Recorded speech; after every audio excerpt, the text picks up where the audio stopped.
que vamos a tener estos 20 minutos de presentación para cada uno de los proyectos y al concluir, entonces vamos a tener esta sesión abierta de preguntas, comentarios, que nos parece que es la parte más rica. Obviamente, el tiempo de presentación para cada proyecto generalmente se queda muy limitado, pero sí esperamos que en el momento de preguntas y respuestas, al final de cada presentación, ustedes puedan contribuir para que se enriquezca más la comunicación de los resultados de estas investigaciones.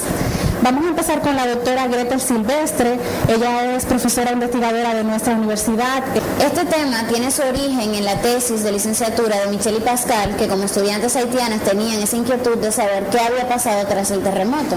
Entonces ellas hicieron lo que nosotros consideramos como un estudio piloto, y luego en el marco del fondo concursable nosotros le dimos más profundidad, hicimos otro con más estudiantes, mayores análisis y eso. Fue financiado, como dice Marta, en el fondo concursable, el tercer fondo concursable, que fue 2010-2011, y queremos aprovechar para agradecer tanto a la vicerrectoría, a los estudiantes que colaboraron y al decanato de estudiantes de la universidad. ¿Dónde está el decano? Estaba por aquí. Gracias, que nos dio mucho apoyo durante la investigación. Entonces, ¿qué nos motivó? Indudablemente este terremoto es considerado uno de los mayores desastres a nivel humano y a nivel natural de los últimos tiempos. Y nosotros nos sumamos a esa iniciativa internacional que hay de darle respuesta a todas esas necesidades de salud mental que se generaron en la población haitiana. Nos trazamos como objetivo general determinar la prevalencia de TEP entre los estudiantes haitianos de la universidad tras el terremoto. A nivel específico, nos planteamos establecer qué tipo de síntomas de estrés postraumático o de TEP eran más prevalentes, qué relación tenían con ansiedad y depresión, cuánta prevalencia de ansiedad y depresión había, ver cuál era la importancia de los factores demográficos, cuáles eran los factores de riesgo y de recuperación que podemos identificar, confirmar la importancia del locus de control, analizar el impacto que tuvieron las intervenciones de Pucamaima luego del terremoto y determinar, en conclusión, posibles líneas de acción que podía tener la universidad tanto para intervención en crisis como para el manejo a largo plazo de las consecuencias de eventos como este. Entonces, ¿qué es el trastorno de estrés postraumático? Es un trastorno de ansiedad que tiene un factor externo que va a ser el desencadenante de estos síntomas, ¿verdad? Y que tiene tres tipos de síntomas principales. Los recuerdos intrusivos, no sé si alguno ha tenido algún evento traumático como un atraco o un accidente de tránsito, donde nosotros empezamos a pensar de manera rumiante una y otra vez, ¿y si yo no hubiera salido en el carro? ¿Y si yo hubiera doblado más a la derecha? ¿Y si yo le hubiera dado la cartera al señor? ¿Y si yo? Entonces, esos son los recuerdos intrusivos. Está la evitación, que como su nombre lo indica, es evitar estar o hacer cosas que nos recuerden el evento. No me vuelvo a montar en un carro público porque choqué, no vuelvo a salir sola porque me atracaron, ese tipo de cosas. Y el aumento del nivel de alerta, que nuestro sistema nervioso autónomo se pone mucho más irritable y cualquier ruidito nos hace brincar, ¿ok? Entonces, este trastorno tiene un problema que se puede volver crónico y se puede volver incapacitante. Aumenta el abuso de sustancias, hay ideación suicida y suicidios, hay trastornos psiquiátricos comórbidos como la ansiedad y depresión que mencioné, y eso hace que pueda volverse en un problema de salud a largo plazo. Nos preocupa y hemos investigado eso también porque ya Fossi y sus colaboradores en el 2009 había hecho estudios con estudiantes haitianos inmigrantes, o sea que no estaban en Haití sino estudiando fuera, y había encontrado una alta correlación entre una comorbilidad importante entre estrés postraumático y depresión. Y también sabemos que todas estas cosas, tanto la depresión como el estrés postraumático, tienen un efecto negativo sobre la cognición. Entonces, la epidemiología varía un montón. Después de un desastre natural podemos ver que reportan entre un 5 y un 60% de prevalencia en los primeros 2 años. Eso va a depender de un montón de cosas. O sea, podemos ver que, por ejemplo, después del terremoto que hubo en China, al mes había una prevalencia del 22%, pero al año había una del 5%. Sin embargo, 3 años después del terremoto de Turquía en el 99 había una prevalencia del 19%. Entonces, es muy variable y queremos saber cómo se posicionaba nuestra población. Se ve más en mujeres y en países subdesarrollados, y se ve menos en hombres, en personas jóvenes menores de 55 y en personas que tienen mayores niveles educativos. Los factores de riesgo que se han estudiado y se han reportado en la literatura son un montón. Lo que hay que tener en cuenta es que esos factores de riesgo están tanto antes como durante como después del evento. O sea, cosas que pueden ocurrir pre, peri y post evento tienen una influencia sobre el desarrollo del trastorno. Entonces, pero eso no es lo único, también tenemos factores de protección o factores que ayudan a nuestra recuperación, que pueden ser tener un nivel educativo más alto, estar acompañado durante el evento, o sea, no haberlo pasado solo, hacer nuevos amigos luego del evento, o sea, tener una red de apoyo, una red social y un mayor rendimiento escolar. Ya para nuestro estudio decidimos hacer un estudio descriptivo con post-test solamente, diseñamos un cuestionario bastante extenso y detallado para valorar a los muchachos y se le pasó también el inventario de ansiedad y depresión de Beck y la escala de locus de control de Levenson, y en la parte de estrés postraumático se determinaron o se identificaron los síntomas a través de la escala de síntomas PSSI de FOA y Tolling. Entonces, las variables que se manejaron, las dependientes eran evidentemente la puntuación en todas las pruebas y las independientes eran un montón, que tenían que ver con la parte demográfica, con factores de riesgo, con pérdidas a nivel económico, a nivel personal, un montón de cosas. Entonces, como es lógico, para formar parte de la muestra, el criterio de inclusión principal era ser un estudiante de origen haitiano y estar matriculado en una carrera regular. Pues por cuestiones de limitación decidimos trabajar solamente con los estudiantes que estaban en carreras regulares. Al momento del diseño, nosotros contábamos con 523 estudiantes que cumplían con esos criterios. Pudimos valorar a 246, lo que es un 47% del total, lo que hace realmente que la muestra sea bastante importante. La mayoría de los muchachos que pudimos valorar eran del campus de Santiago, pero tuvimos la oportunidad de poder reunirnos con algunos líderes y de hablar y valorar a algunos estudiantes en Santo Domingo también. Terminó compuesta por una mayoría de hombres, con una media de 23 años. La mayoría de los muchachos, casi el 30%, estudiaban medicina, que es realmente la representación del estudiantado haitiano aquí, la mayoría estudia medicina, y más del 50%, el 60% venían de Puerto Príncipe. Entonces, yo quise poner esto aquí porque me parece muy importante, sobre todo la primera parte que está marcada, el procedimiento que seguimos. O sea, fue un procedimiento un poco trabajoso. Primero se pidieron todos los permisos que se necesitan, obtuvimos las listas de registro, pero la captación de los estudiantes se hizo de una manera que la tecnología moderna nos permite y nos ayuda, que fue vía Facebook, las redes sociales, el email y el teléfono, y a través de diferentes líderes de la comunidad. Tuvimos problemas, aunque conseguimos ese 47% de la población, porque realmente es un tema muy difícil. Y si justamente uno de los síntomas del estrés postraumático es estar reviviendo el hecho, ser valorado al respecto te hace revivir de nuevo los hechos. Entonces, por eso quiero reiterar mis gracias a la comunidad de estudiantes haitianos por haberse puesto en esta situación y haber colaborado. Entonces, escogimos los resultados más relevantes porque se habrán dado cuenta con las variables que había un montón de variables que se estudiaron. Entonces, en primer lugar, para poder determinar la prevalencia, se tomó la media de la puntuación en la prueba de estrés postraumático y después de haber determinado el intervalo de confianza, el 95%, todo lo que caía por debajo de ese intervalo, o sea, menos de 11, se consideraba como bajo, lo que estaba en el medio era el medio, y lo que estaba por encima, o sea, por encima de 14, eran los estudiantes que tenían, o sea, que se consideraban que tenían estrés postraumático alto, o sea, muchos síntomas de, ¿ok? Terminamos con un 36%, es una prevalencia alta, pero es menor que un año antes, cuando se hizo el estudio preliminar de Michel y Pascal, que de 100 estudiantes encontraron un 41%, 41 estudiantes que habían caído en esta categoría. ¿Ok? Pues aunque es alta, por lo menos tenemos la esperanza de que ha ido disminuyendo en ese año. Entonces, los síntomas que se reportaron como más prevalentes en ese grupo de TEP alto fueron la evitación y el aumento del nivel de alerta. ¿Okay? Tienen una prevalencia tan parecida que decidimos reportarlos los dos. Y se notó que entre los estudiantes que presentaban más síntomas de estrés postraumático había más depresión y más ansiedad. Como les dije al principio, esto es bastante peligroso porque tú estás poniendo a los estudiantes en mayor riesgo y entonces tienen riesgo de ideación suicida, de abuso de alcohol, además problemas cognitivos y demás. La de prevalencia de depresión general fue similar a la de estrés en 31.7 y la de ansiedad fue un poco más baja. En cuanto a la parte de demográficos, el único factor demográfico analizado que tuvo una relación significativa fue el género. O sea, como pueden observar, bueno, no tengo pointer, pero se ve bastante claro que en el grupo de estrés postraumático alto había más mujeres y en el de bajo más hombres. Esto es lo esperado, se reporta en la literatura, incluso la Asociación Americana de Psicología indica que las mujeres tenemos el doble de riesgos de padecer de estrés postraumático.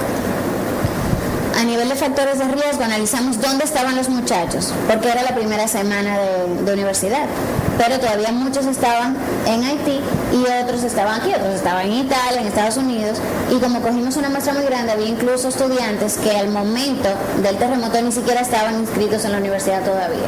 Entonces podemos ver que de los muchachos que estaban en el exterior, o sea que no estaban en Haití en ese momento, la mayoría está en el nivel bajo de estrés, o sea que te protege estar lejos del epicentro de donde está pasando todo.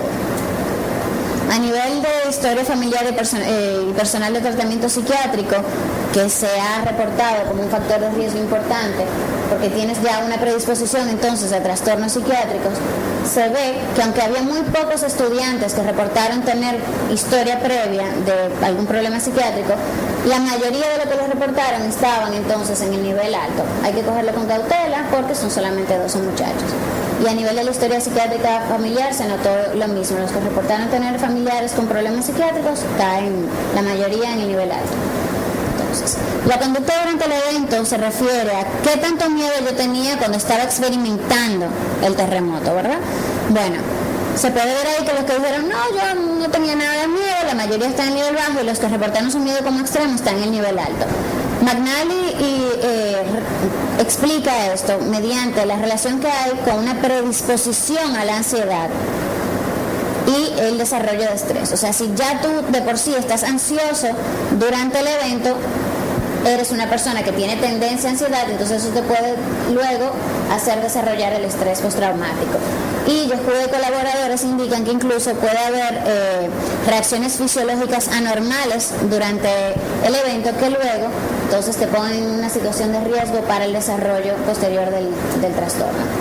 Entonces, esto me pareció muy, muy interesante. Autores como Lao y Liu, parecen el mismo, pero no, que han estudiado esto en China, después del terremoto de Sichuan, le preguntaron a su población, y por eso nosotros lo tomamos también como variable, si habían estado expuestos a cadáveres, a partes corporales y a heridos, tanto en persona como a través de los medios, porque el efecto que hacen los medios de comunicación es bastante intenso. O sea, tú no tienes escapatoria, no tienes cómo salir de ese círculo de exposición a los eventos. Y solamente se encontró relación en cuanto a la exposición a los heridos y no con los cadáveres ni las partes corporales.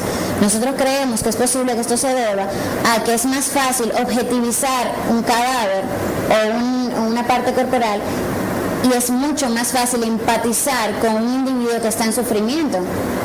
No sé si les hace sentido como nos hizo a nosotros.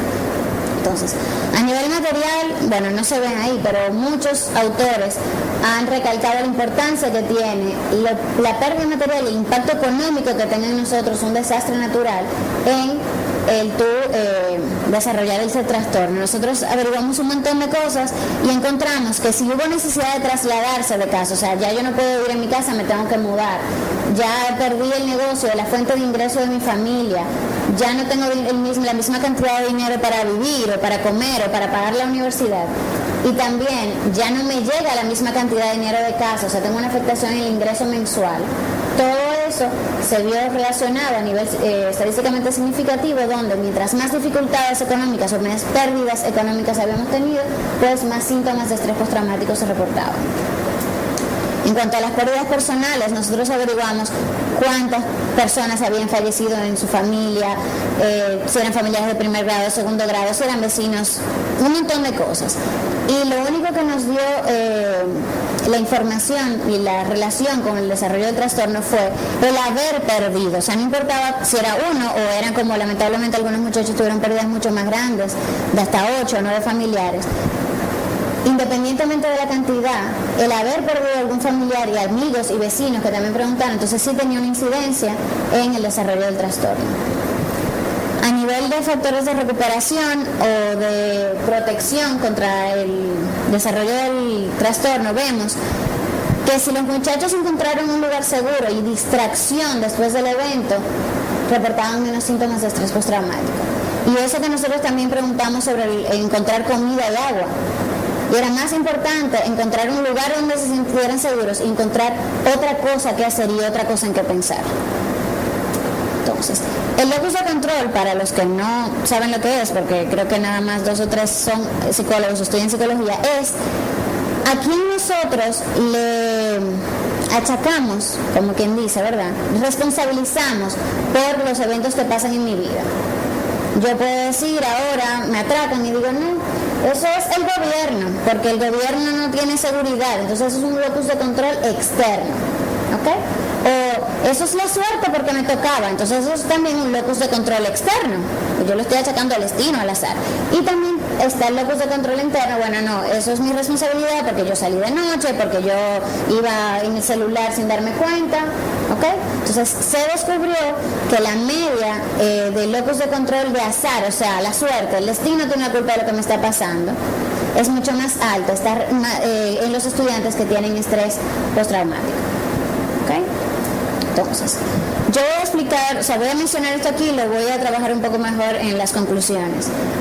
Lo que pudimos observar del impacto de las intervenciones de la universidad fue lo siguiente. Primero, 40 estudiantes pidieron ayuda y fueron referidos al Departamento de Orientación de la universidad. La mayoría de los muchachos que se valoraron reportaron no haber recibido ayuda en ninguna de las esferas valoradas, que fue la parte económica, la parte psicológica, la parte de salud médica y la parte moral. Existe entre los muchachos una gran preocupación por su seguridad física en el campus. Los estudiantes recomendaron el entrenamiento a los docentes y a partir de todo esto que vimos y al analizarlo, nos dimos cuenta y al conversar con ellos que había un gran desconocimiento de todo el mundo sobre las medidas que se habían tomado en la universidad tras el terremoto. ¿Ok? Entonces, nosotros recomendamos, en cuanto a las intervenciones en crisis, que así como tenemos brigadistas en la universidad, como Patricia, se entrenen equipos para estos fines, o sea, para lidiar con la parte psicológica y moral y emocional, y que se incluya personal que represente las comunidades extranjeras, que se incluya personal haitiano en el Departamento de Orientación, que se diseñe un protocolo para catástrofes que incluya el aspecto moral y psicológico, que se incluyan planes de intervención en crisis personales, que no solamente sean dirigidas a desastres naturales, que se capacite el personal en general, que se vigilen los grupos en riesgo y que se mejoren, esto es muy importante, los canales de comunicación. Entonces, aquí yo le voy a dar un poco más de profundidad a eso. A nivel de conclusiones y recomendaciones, bueno, lo primero, 2 años después del terremoto, tenemos un 36% de prevalencia de TEP, pero es menor, gracias a Dios, a la llegada al año, que era de 41. Los síntomas que más se reportaron fueron la habitación, el aumento de nivel de alerta, y hay más síntomas de ansiedad y depresión en los estudiantes que tienen TEP. La prevalencia de depresión fue de 31.7, la ansiedad de 21.1 y el único factor demográfico que se identificó como factor de riesgo fue el género. Hay más mujeres en el nivel de TEP alto. Entonces, en adición al género, los factores de riesgo que se encontraron fueron estar cerca del epicentro, tener una historia familiar y personal de problemas psiquiátricos, presentar mayor miedo durante el terremoto, estar expuesto a heridos, necesidad de haberse mudado de su casa, perder el negocio o la fuente de entrada de dinero de la familia, tener dificultades para vivir, comer o ir a la universidad, no tener el mismo ingreso mensual y tener pérdida de familiares y amigos. Y a nivel de los factores de recuperación, tener un lugar seguro y distracción. Entonces, los 40 muchachos que fueron referidos y la relación entre el TEP y el locus de control externo, el azar, o sea, yo voy a tener más probabilidad de desarrollar TEP si yo le atribuyo el control de lo que me pasa a otro, pero a otro que ni siquiera tú tienes explicación, porque si tú dices, bueno, es el gobierno por tal y tal cosa, o es la universidad por tal y tal cosa, pero el azar es algo, como su nombre lo indica, azaroso, de lo que tú no tienes ningún tipo de control. Entonces, La mayoría de los estudiantes reportan no haber recibido ayuda en ninguna de las esferas, económica, médica, psicológica y moral. Están preocupados por su seguridad física y recomiendan el entrenamiento de docentes para manejo, porque muchas veces los muchachos se sintieron uno de dos extremos, o que los profesores los presionaban mucho para cuestiones de exámenes, de tareas, y ellos ni siquiera sabían qué era lo que estaba pasando en su casa, o los presionaban mucho para información, bueno, pero ¿qué está pasando? ¿Y cómo tú estás? ¿Y qué es lo que tú tienes? Entonces, claro, eso requiere un entrenamiento. Uno se preocupa, pero no sabe quizás cómo expresar esa preocupación. Entonces, se evidencia desconocimiento por parte de los estudiantes de los servicios de la universidad y de las acciones que se tomaron. En cuanto a la seguridad física, por ejemplo, antes del terremoto ya la universidad estaba llevando a cabo revisiones de todo el plantel físico del campus. Se están haciendo a cabo cambios, modificaciones, o sea, todas esas cosas quizás pasan desapercibidas, pero se estaban haciendo antes y se continúan haciendo después del terremoto. Y a nivel, por ejemplo, de la parte moral y psicológica, se hicieron convocatorias a todos los estudiantes de parte del Departamento de Psicología y de Orientación para darle apoyo. Incluso se trajo al presidente del apostolado, Dariel,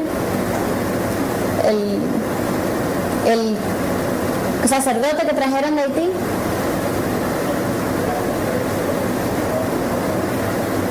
el presidente de la Conferencia del Episcopado Haitiano, vino para hablar con los muchachos y la convocatoria resultó en que fueron 2 o 3 nada más. Entonces, aunque se hicieron algunos esfuerzos, estoy hablando de la parte psicológica y moral, quizás esos problemas de comunicación que hay no lograron que esa convocatoria llegara a todo el mundo. Entonces, en cuanto a la intervención en crisis, la universidad debe contar con un equipo entrenado para estos fines, que debe incluir representantes de las principales comunidades extranjeras, que al momento son los haitianos y los norteamericanos. Se debe considerar incluir un personal haitiano en el Departamento de Orientación. ¿Por qué? Porque no solamente hay una barrera de lenguaje, hay una barrera cultural también.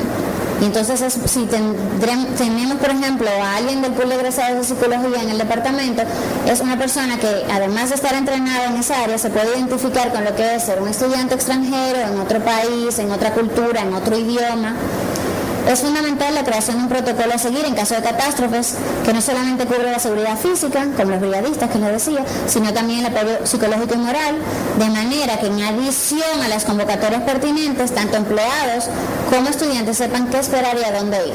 Muchos de estos muchachos que pidieron ayuda y que nosotros referimos al Departamento de Orientación, no sabían que el Departamento de Orientación estaba ahí, abierto, dispuesto, para ellos por ser estudiantes. O sea, como por favor, usted me puede conseguir una cita, una manera de que alguien me haga caso, que me vea.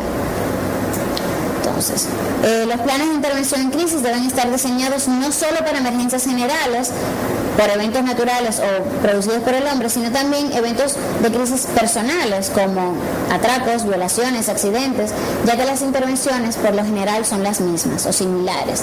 Entonces, esto me parece muy importante, después de haber oído lo que decían los muchachos.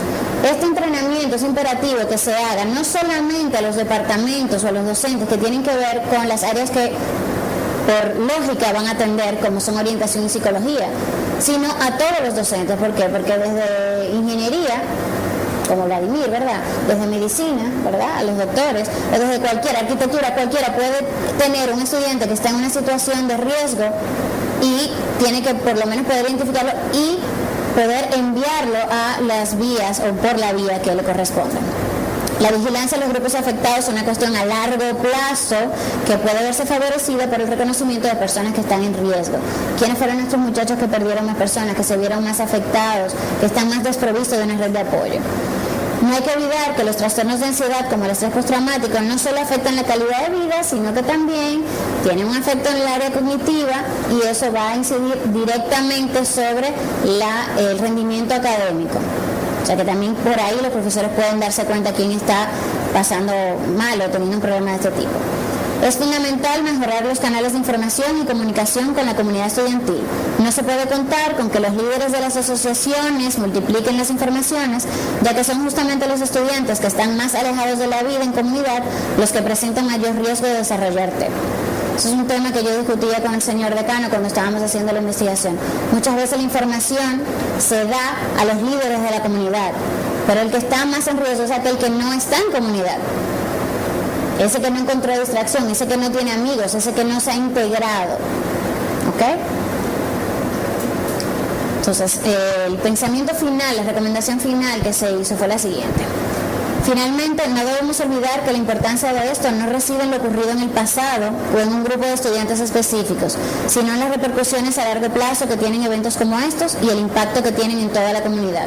Lamentablemente, no estamos exentos de volver a experimentar una catástrofe de esta índole, no solo como vecinos cercanos, sino como protagonistas directos.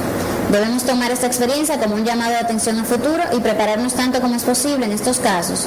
Es nuestro deber, no solo como institución académica responsable de miles de personas, sino también como institución católica protectora del bienestar de dicho capital humano.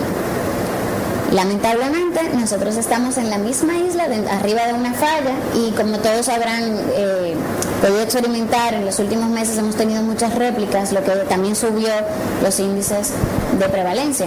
Entonces, es una realidad inminente que tenemos. Y aparte estamos en el medio del curso de huracanes, de muchísimos otros desastres naturales posibles.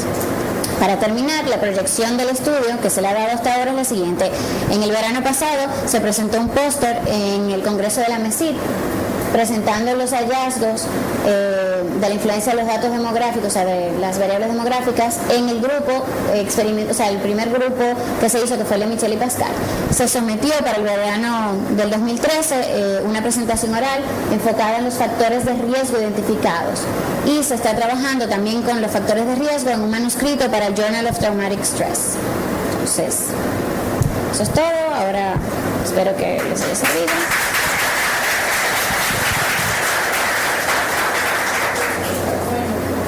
No me puedo parar, pero le voy a decir que en cuanto si podrían hacer propaganda, porque decían que hay muchas personas de ellos que no se habían enterado que está el área de orientación, que es que ya ellos lo están pagando en ese servicio. Si podrían hacer póster donde ellos vean en su idioma, haitiano, inglés y el español, para que se vea de que de verdad tienen ese servicio gratuito que pueden ir tanto a la salud en el área de enfermería y también al área de orientación, porque están los vertientes. Si tienen algún dolor de barriga, pues también por el trauma que se sienten, o sea, tú puedes ir a tu enfermería que no te sientas tan mal en tu casa y de ahí no te orientan, porque te orientación, lo que sea. Sí, o sea, evidentemente algo está fallando. Durante el periodo del inicio del ciclo básico, tú tomas la clase de orientación, y en orientación te orientan sobre todos los servicios que tiene la universidad, pero quizás es al principio de la carrera, cuando todavía el idioma no se domina tan bien, o cuando en realidad a veces cuando uno no necesita algo no le presta atención a que lo tiene, y no se hace consciente de eso hasta que no tiene la necesidad. Entonces, es así como la propaganda que se hizo para el cólera, que estaba en creol y estaba en castellano, pues es muy buena observación que se pueden poner también esas publicaciones en creol también, y en inglés, porque no solamente los extranjeros no solamente son de Haití. Vladimir, ¿tú tenías algún...? Está preguntando que también, o sea, es la capacidad de recuperación que tiene el país también, porque digamos Haití no tiene, nosotros somos América Latina, o sea, no tenemos esa capacidad de recuperación, como ese dinero, ese ahorro, digamos, de una vez recuperarnos y poner todo. Entonces los que están allá todavía viviendo ven a su alrededor y dicen, o sea, sí se nota que pasó algo aquí. Entonces digo que eso también debe influenciar. O sea, en los factores de riesgo que quizás no, la epidemiología les mencioné que ser de un país subdesarrollado aumenta el riesgo, y justamente es porque no se cuenta con los recursos a nivel estatal para uno decir, el antes y el después, no pasa nada. O sea, en Estados Unidos pasa un tornado por el corredor de los tornados todo el tiempo, se desbaratan las casas y vuelven y se construyen, y ya a los 3 meses cuando vuelve el próximo tornado se desbarata la misma casa y no la construyen. Aquí no, aquí hubo una devastación muy grande que ha dado mucho trabajo reconstruir, y eso va concatenado al no encontrar distracción. Tú vuelves y revives lo mismo al volverte a encontrar con el mismo panorama. No sé si alguno de los muchachos de la comunidad haitiana tiene algún comentario. es una preguntita. Todo el mundo sabe que el temblor de tierra en Haití fue algo muy terrible.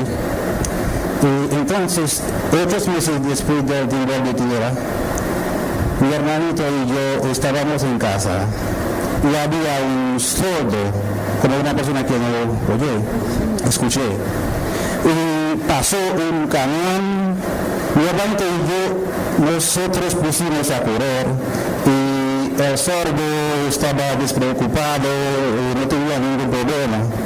Y yo quiero saber por qué el sordo no tenía ningún problema y por qué mi hermanito y yo nos pusimos a correr.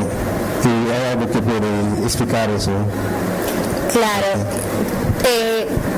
Cuando hablábamos de los síntomas que da el estrés postraumático, tienen el nivel de alerta aumentado, lo que yo les decía, o sea, cualquier ruidito, cualquier cosa, te dispara el sistema nervioso autónomo. Entonces el sordo que no se entera de que va pasando el camión, no lo sufre, pero ustedes al oír ese ruido, aunque conscientemente tú puedes saber, es un camión, no es un terremoto, pero no importa, o sea, tu sistema autonómico está tan al filo, tan cerca de su umbral de excitación, que cualquier cosita te va a disparar, y entonces tú vas a llevar a cabo una conducta de evitación, o sea, salir corriendo de tu casa, alejarte de cualquier edificación que pueda caerse.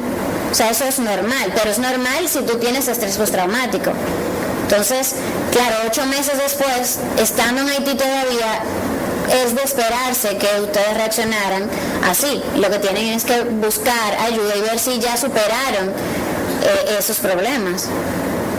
El sordo no le pasa nada porque él no se enteraba que venía el camión.